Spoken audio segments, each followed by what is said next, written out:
Hey there. So today I want to talk about headless Mac Minis and FileVault and how if you're running a headless Mac Mini, FileVault is eventually going to be a problem. So to get started with, what is FileVault? FileVault is Apple's macOS full disk encryption. It's turned on by default and it encrypts your entire disk. The issue is that when FileVault is on, the Mac needs a password during boot before it can do anything, including connecting to the Wi-Fi network. So this happens at the login screen really early on. This means if your Mac Mini boots for whatever reason, you're not able to log in until you physically plug in a display and a keyboard and type in that password. For something that's supposed to be available 24/7, this can be kind of a deal breaker. So what do we do about it? Well, the one thing to do is to turn off FileVault. It automatically logs into a user account and FileVault is disabled. In this case, if you do an OS update and you restart, it's no big deal. Your remote tools are able to connect right away. Things like Claude, Cowork, or OpenClaw are able to launch right away. And this actually makes your headless box truly headless. But there is a significant trade-off, and that's the security trade-off with this. As I mentioned, if anyone was able to steal your Mac Mini, they could access the hard drive and see what's on it. Now, this could be browser sessions, this could be files. Now, one thing you should know is that the keychain where all your passwords are stored is still encrypted, right? Even once you log in, that's still encrypted. So it's not because once they have access to the hard drive, they have access to everything. That's not true.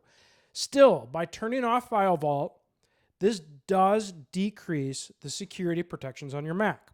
In the case of a headless Mac Mini that's sitting in your storage closet, it's probably worth it. But some people don't want to do this, and there are other options. They're not as convenient, but they are workable. And I'll, at the end, tell you which option I decided to go with. So the three options are: one is to keep FileVault on and handle unlock in other ways.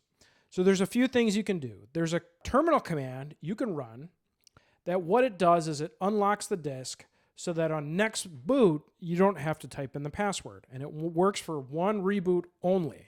This is very helpful if you're doing an update to your Mac and then you want to reboot it. The other thing is on macOS 26, if you are hardwired into Ethernet, plugged in the back of your Mac Mini, you can actually SSH into your Mac Mini and get past that stage by typing in your password. However, this is quite limited because it doesn't work over Wi-Fi, and it only works if you have SSH access, which is typically only on your local network. So for most people, that isn't an option. Another more pragmatic option, in my opinion, is that you turn off FileVault for the computer, but anything really sensitive, you can put in encrypted volumes using disk utility. And finally, the way I go about it is option number 3 is really split your machines. I have a MacBook Pro that has my most confidential stuff on it that I leave encrypted with FileVault enabled. Meanwhile, my Mac Mini that does more run-of-the-mill productivity tasks for me has FileVault turned off. And that's a good trade-off for me, and that I can really have a headless Mac Mini that's fully accessible even when remote, while my MacBook Pro that's more likely to get lost or stolen is still totally encrypted. So that's a brief overview of FileVault and why you might want to change the default settings for your Mac Mini. I hope that helps.